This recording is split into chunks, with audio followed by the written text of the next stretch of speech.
Assalamualaikum warahmatullahi wabarakatuh. Alhamdulillah wassalatu wassalamu ala Rasulillah wa ala alihi wa mawalah wa la haula wa la quwwata illa billah. Amma ba'd. Muslimin muslimat yang dirahmati oleh Allah tabaraka wa taala, yang senantiasa menjaga keimanan di tengah bulan yang penuh barokah ini. Kalau boleh kita flashback, Ramadan yang pertama yaitu tahun 2 Hijriah, dan kita sudah berada di tahun 1441 Hijriah. Artinya lebih dari 14 abad kita gempita dengan datangnya Ramadan. Permasalahannya adalah apakah Ramadan telah mencetak kita benar-benar menjadi pribadi yang muttaqin, menjadi sosok-sosok yang dekat dengan Allah, muqarabah bainallah. Kita merasa Allah itu senantiasa mengawasi hamba-hambanya, sehingga muncul bukan saja Islam dan iman, tetapi juga ada ihsan. Kita sholat seakan-akan, bukan kemudian keyakinan sufi manunggaling kaula Gusti, enggak ya. Artinya Allah melihat kita, kita melihat Allah. Khusyuk, tunduk. Atau di antara kita mungkin sudah merasakan Ramadan 30 kali, Ramadan puasa 40 kali. Kalau usianya sudah 60 tahun, mulai puasa tahun 10, kan sudah 50 tahun berarti. Apakah dengan keimanan yang sama, kemudian ketakwaan yang sama, yang tidak ada perubahannya? Seperti hanya kami sampaikan, kita flashback hampir 15 abad yang lalu. Rasul membawa suasana Ramadan dengan sabdanya, atakum syahrul Ramadan syahrun mubarak. Telah datang kepada kalian bulan Ramadan, bulan yang penuh barokah. Kemudian Rasul berikan kenikmatan-kenikmatannya, dari terbukanya pintu surga, tertutupnya pintu neraka, dibelenggunya jenderal-jenderal setan. Kemudian beliau tutup dengan wafihi lailatun khairum min alfi syahrin faman hurima khairaha faqad hurima. Di salah satu malam di bulan Ramadan, ada satu malam yang melebihi 1000 bulan kebaikannya. Maka siapa saja yang terhalangi mendapatkan kebaikan di malam ini, sungguh dia terhalangi dari kebaikan seluruhnya. Ini kalau bahasa kita eman-eman. Benar sekali, eman-eman. Oleh karena itu, bagaimana kita bisa menggapainya? Bagaimana kita bisa meraihnya? Kitab Muslim katanya muslimah, mukmin, mukminah. Maka seharusnya kita sangat mampu, karena terbuka bagi hamba-hamba Allah itu. Bayangkan, di bulan lain itu kita susah melakukan kebaikan. Di bulan Ramadan mengalir di urat-urat nadi kita ini, suasana-suasana ketaatan. Bersedekah bisa cepat. Padahal kita ngeluarin duit, hilang rupiahnya, tapi nikmat di sini itu. Aneh kan? Ya itu kenikmatan bulan Ramadan. Maka siapa yang belum bisa merasakan kenikmatan ini, sedekah kok ucul, duit ki ucul hilang, tapi di hati bisa enak. Ini orang beriman. Kalau belum bisa merasakan, tanya ke hati kita. Mungkin masih ada penyakit, mungkin ikhlasnya belum wujud. Salat sunnah 2 rakaat di bulan selain Ramadan itu bisa jadi ogah-ogahan. Ketemu Ramadan, jangankan 2 rakaat, bisa 11 rakaat, bisa 23 rakaat. Itu pun suratnya nggak cuma surat-surat pendek. Bisa surat-surat yang nggak biasa itu, surat-surat yang cukup panjang. Mampu kita. Itu barokahnya Ramadan. Oleh karenanya, kalau sampai di akhir Ramadan, 10 hari akhir, yang mana Rasul Shallallahu Alaihi Wasallam nyatakan taharrau Lailatul Qadri fil ashril witril awakhir, carilah, raihlah Lailatul Qadar di 10 akhir ganjil di bulan Ramadan. Artinya Rasulullah Shallallahu Alaihi Wasallam telah mengajarkan kepada kita bahwa Lailatul Qadar itu ada tiap tahunnya. Dengan dalil ini tadi, kita diminta untuk mencari, diminta untuk meraih. Kenapa? Karena ada kelompok. Kelompok itu di Solo besar. Ya, kalau sudah nggak mau iktikaf dengan alasan sudah nggak ada Lailatul Qadar. Lailatul Qadar itu turunnya Al-Quran. Al-Quran sudah lengkap kok, 30 juz kok. Zaman Nabi ada, zaman kita ya sudah nggak ada. Kan sudah jangkep, sudah lengkap Qurannya. Itu keyakinannya. Sekarang coba bayangkan, Rasulullah iktikaf mencari Lailatul Qadar. Kaum muslimin ada yang sampai umroh. Cuma tahun ini nggak bisa kita lakukan karena adanya himbauan dan masih di tengah pandemi yang semoga Allah segera mengangkatnya. Amin. Tapi lihat bagaimana ketika Rasul selesai wafat. Istri-istri beliau iktikaf tuh. Ditanya kenapa? Ya cari Lailatul Qadar. Para sahabat iktikaf juga. Ditanya ngapain? Cari Lailatul Qadar. Padahal Rasul sudah wafat. Quran sudah nggak turun lagi. Para ulama juga menganjurkan iktikaf. Kita pun juga berusaha untuk menggapai Lailatul Qadar. Salah satunya dengan iktikaf. Meskipun tahun ini tidak bisa iktikaf. Itu yang pertama. Jadi kita meyakini Lailatul Qadar senantiasa ada dari tahun ke tahun sampai akhir zaman. Di bulan Ramadan, iya. Kapan? Di akhir Ramadannya. 10 akhir yang Rasulullah Shallallahu Alaihi Wasallam menekankan di hari-hari ganjilnya. Ma'asyiral muslimin muslimat rahimani wa rahimakumullah. Selanjutnya, bagaimana kita bisa mengetahui kalau Lailatul Qadar? Apakah ada tanda-tandanya? Ada. Rasulullah menjelaskan dengan gamblang. Cuma memang sebagian besar setelah malamnya, yaitu paginya. Kalau malamnya enggak, memang biar gini mas, biar orang itu merasa getun alias kecewa. Waduh, semalam Lailatul Qadar ternyata, padahal semalam saya ngorok habis-habisan nggak ibadah. Itu gelo mas. Ya. Rasul menyampaikan itu memang di paginya. Di malamnya sih ada sebagian riwayat yang malamnya tenang. Kenapa? Karena tidak ada malaikat-malaikat yang menyerang jin-jin pencuri berita langit dengan bintang-bintang atau meteor-meteor itu. Itu kalau malamnya. Cuma kan kita nggak tahu ketenangan itu seperti apa. Tapi kalau paginya, Rasul sampaikan sinar matahari tidak berbinar. Artinya tidak menyilaukan. Karena berduyun-duyunnya antri malaikat membawa laporan ibadahnya hamba-hamba Allah. Sehingga menutupi sinar matahari tersebut. Ini kuncinya mas. Jamaah sudah mulai banyak yang punya smartphone. Kamera juga keren-keren, bahkan ada yang syutingan.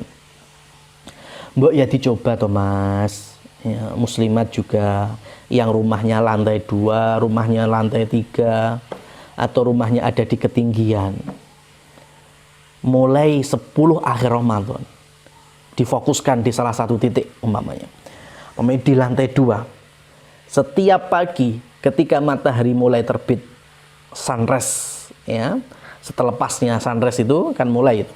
Apakah cahayanya pecah berbinar atau tidak? Difoto mas. Hari pertama cekrek. Hari kedua cekrek. Hari ketiga cekrek. waktu yang sama, tempat yang sama. Ya, sampai akhir Ramadan. Nanti malam takbiran Mas, silahkan dijembreng itu semuanya. Ini hari pertama, hari kedua, hari ketiga. Kok ini ada yang beda ya? Yang lainnya sama, berbinar, ngilo. Ini kok nggak ada siloannya. Berarti malam inilah malam Lailatul Qadar. Maka beruntunglah, bahagialah yang di malam itu beribadah. Dan siap-siap kecewa, siap-siap eman-eman waktu Anda yang terlalaikan dengan ibadah kepada Allah. Nah ini, ma'asyiral muslimin muslimat rahimani wa rahimakumullah. Ada pula satu riwayat yang aslinya Rasulullah SAW itu siap mengkhabarkan kapan turunnya Lailatul Qadar. Artinya diwahyukan oleh Allah, Lailatul Qadar itu mesti datang di malam sekian. Tapi ketika Rasul mau mengkhabarkan kepada sahabat di Masjid Nabawi itu, ketika jalan mau masuk Masjid Nabawi, di serambi masjid atau di teras Masjid Nabawi ada dua sahabat yang lagi istilahnya bukan diskusi, debat kusir. Ya, debat kusir. Ya, debat yang bukan mencari benar dan salah, tapi mencari menang dan kalah. Sehingga Rasul nasihati, dan ketika melihat kejadian itu, Allah cabut dari akal beliau yang mulia sallallahu alaihi wasallam terkait dengan kapan Lailatul Qadar itu. Allah lupakan beliau. Jadi ketika beliau mau menyampaikan, ternyata Allah sudah mencabutnya. Jadi Rasul sudah nggak tahu apa-apa. Lailatul Qadar yang tadi mau disampaikan, mbuh kuwi malam selikur, mbuh kuwi malam rolikur, mbuh kuwi malam selawe, mbuh kuwi malam 28, tiba-tiba hilang saja. Sehingga beliau kemudian bersabda, taharrau fil ashril witril awakhir. Rasul hanya menyampaikan, pokoknya cari yang di malam ganjil aja. Disebabkan apa Mas? Debat kusir. Ini juga masalah bagi kita. Dikit-dikit debat, dikit-dikit ya, ngomongnya sih diskusi ilmiah. Tapi ujung-ujungnya cuma cari pembenaran. Bukan cari benar salahnya, cari saya yang benar. Bukan saya yang benar, saya yang menang. Ya, dikasih dalil, dikasih hujah ilmiah, pokoknya kalau nggak sesuai, cari yang pas pokoknya. Nah, itu repot Mas. Satu kasus itu menjadikan Lailatul Qadar menjadi penasaran di kita setiap tahunnya. Nah, oleh karena itu kembali kita sudah tahu tandanya, maka sekarang malam ganjilnya itu yang menjadi pertanyaan. Hitungannya dari depan apa dari belakang? Ya. Karena kalau dari depan jelas enak. 1 bulan mungkin 30 hari. Jadi ganjilnya malam 21, malam 23, malam 25. Enak itu. Masalahnya sekarang kalau ternyata hitungannya dari akhir. Sebagaimana dalam salah satu riwayat Rasul bersabda, walitis'in baqina, walisab'in baqina, walikhamsin baqina. Ya, sisa dari 9 hari ini, sisa dari 7 hari ini, sisa 5 hari ini. Dari belakang tapi ngitungnya. Nah, kalau ketemu 29 hari ternyata satu Ramadannya, sebulannya 29 hari, berarti kan yang malam genepnya itu malam ganjilnya. Ya, malam 20 itu mulai malam ganjil pertama, malam 22 malam ganjil kedua, dan seterusnya. Oleh karena itu kita ambil enaknya, ya selagi 10 akhir Ramadan, ayolah kita sing-singkan, kalau bahasa Rasul nih ya, bahasa Rasul, ahya lailahu, Rasul hidupkan malamnya, wa aiqadha ahlahu, Rasul bangunkan keluarganya, wajadda wa syadda mi'zarahu, Rasul bersungguh-sungguh, bahkan Rasul kencangkan ikat sarungnya. Artinya yang biasanya mungkin malam dalam tanda kutip, bahkan ini ibadah yang bagus sebetulnya, uhillat lakum lailatas siyami rafathu ila nisaikum, bisa kelonan sama istri ya, maka di 10 akhir Ramadan ya intensitas kepada Allah lebih diperbanyak. Ini kuncinya. Nah, ada pula satu riwayat, bukan dari Rasul, tapi dari Ibnu Abbas radhiyallahu anhuma. Didatangi oleh seseorang. Ya, didatangi oleh seseorang. Yang seseorang itu tanya kepada Abdullah ibnu Mas'ud awalnya. Wahai Abdullah ibnu Mas'ud, tolong berikan kunci kepada saya supaya saya bisa meraih Lailatul Qadar. Abdullah ibnu Mas'ud mudah sekali mengajarinya. Ya, ini konsepnya bisa diterapkan ini. Kata Abdullah ibnu Mas'ud, kamu istiqomah qiyamul lail setahun. Saya ulangi, kamu istiqomah tahajud qiyamul lail sepanjang tahun. Niscaya engkau akan dapat Lailatul Qadar. Itu kuncinya.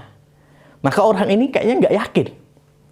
Maka datang kepada Abdullah ibnu Abbas, kemudian menceritakan, dan Abdullah ibnu Abbas berkomentar, Afallahu an ibni Mas'ud. Semoga Allah memaafkan atau mengampuni Abdullah ibnu Mas'ud. Sungguh wallahi, Ibnu Mas'ud sangat tahu kapan Lailatul Qadar muncul. Artinya nggak salah jawaban itu. Kalau kita sudah terbiasa qiyam, kalau kita sudah terbiasa muraqabatullah, kalau kita sudah terbiasa ihsan di dalam sholat ibadah, maka Lailatul Qadar itu ya sudah kita dapat aja, kita sudah maksudnya nggak kerasa karena kita khusyuk melaksanakan ibadah kepada Allah Subhanahu wa taala. Terkadang kan orang ini contoh ini orang itu kan nanti nih selepas Ramadan ada puasa sunnah Syawal. Ini kasus nih ya.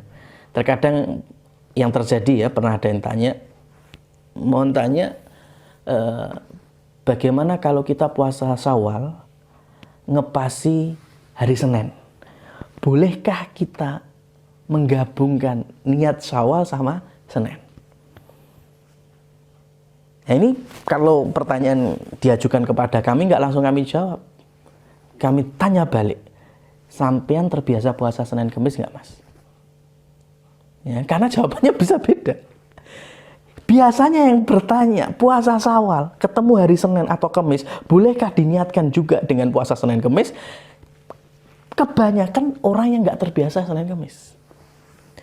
Jadi bagian memang, wah mumpung ini Syawal, ketemu Senin sampai Kamis, lah tak gathuk nih wae lah, tak gabung aja mbok menawa pahalanya double. Itu ada yang terjadi. Orang kalau sudah terbiasa, itu penting ketemu hari Syawal, 6 hari namanya, mau puasa berurutan atau dicolong-colong bebas, ketemu hari Senin, hari Kamis, dia tetap puasa kan? Dengan niat Syawal, karena istiqomahnya itu, Allah masukkan ganjaran puasa Senin dan Kamis di puasa Syawalnya. Itu keunggulan orang kalau istiqomah. Jadi nggak usah repot-repot, Mas.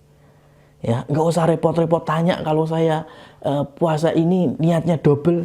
Antum itu kalau udah terbiasa puasa sunnah apapun, puasa Daud umpamanya, kemudian ketemu puasa sunnah-sunnah yang ditekankan, seperti hanya puasa Muharram, puasa hari Arafah, ngepasi pas hari puasa Daudnya, ngepasi pas hari puasa Ayyamul Bidnya, atau sudah antum niatkan satu saja puasa yang ditekan itu, karena keistiqomahan yang sebelumnya sunnah-sunnah puasa lainnya Allah ikutkan. Selesai, Mas. Ya, antum terbiasa sholat 2 rakaat setelah wudhu di masjid, ketemu qobliyah, boleh nggak ya digabung qobliyah sama sunnah wudhu? Niat qobliyah kalau sudah terbiasa sholat wudhu, sunnah wudhu, Allah ikutkan kok. Dengan catatan apa? Istiqomah. Nah, jadi selagi kita bisa istiqomah, qiyam, maka nantinya Rasul berikan riwayat. Beliau bersabda, man qama lailatal qadri imanan wa ihtisaban ghufira lahu ma taqaddama min dzambi. Siapa yang berqiyam, bertahajud, ya, atau bahasa kita taraweh di malam Lailatul Qadar dengan iman, dengan berharap pahala kepada Allah, niscaya Allah ampuni dosanya. Allah ampuni dosa kita 83 tahun 4 bulan. Umur kita aja buan sampai segitu. Itu catatan ringkasnya, tanda-tandanya. Sekarang kalau masuk Lailatul Qadar, apa yang harus kita lakukan? Nah, ini perlu kita pahami. Pertama, memperbanyak doa. Ya, memperbanyak doa. Doa apa? Doa Allahumma innaka afuwun tuhibbul afwa fa'fu anni. Tuh Mas, basahi lisan kita. Mau semalam suntuk silakan. Allahumma innaka afuwun tuhibbul afwa fa'fu anni. Tuh, udah. Yang lainnya bebas. Mau ibadah apapun bebas. Tilawah Quran, oke. Taraweh, oke. Sedekah malam, bagus. Gimana sedekah malam? Karena PSBB Ustaz, online bisa. Ya, dan lain sebagainya. Nah, sisa waktu ini untuk muslimat yang lagi haid. Nggak boleh sholat, nggak boleh puasa, nggak boleh baca Quran. Pengen dapat Lailatul Qadar, bagaimana? Silahkan menjaga wudhu. Orang haid tetap boleh wudhu kan, menjaga wudhu. Kemudian berzikir tadi, Allahumma innaka afuwun tuhibbul afwa fa'fu anni. Kemudian silahkan kalau mau sedekah, orang haid tidak terlarang untuk sedekah. Kemudian silahkan memperbanyak doa-doa yang lain, zikir-zikir mutlaqah. Dan niatkan ketika menjamukan sahur dan buka bagi keluarga dengan niat ibadah. Insya Allah Lailatul Qadar juga bisa kita raih, khususnya bagi wanita-wanita muslimat mukminat yang sedang datang bulan. Demikian mungkin kiranya tambahan kami kajian tematik terkait dengan raihlah Lailatul Qadar meski di musim pandemi COVID-19. Semoga Allah memberikan rezeki. Allahumma rzuqna Lailatul Qadar. Allahumma barik lana fi Lailatul Qadar. Allahumma urzuqna Lailatul Qadar. Fa subhanakallahumma wa bihamdika asyhadu an la ilaha illa anta astaghfiruka wa atubu ilaik. Wa akhiru da'wana anil hamdulillahirabbil alamin. Wassalamualaikum warahmatullahi wabarakatuh.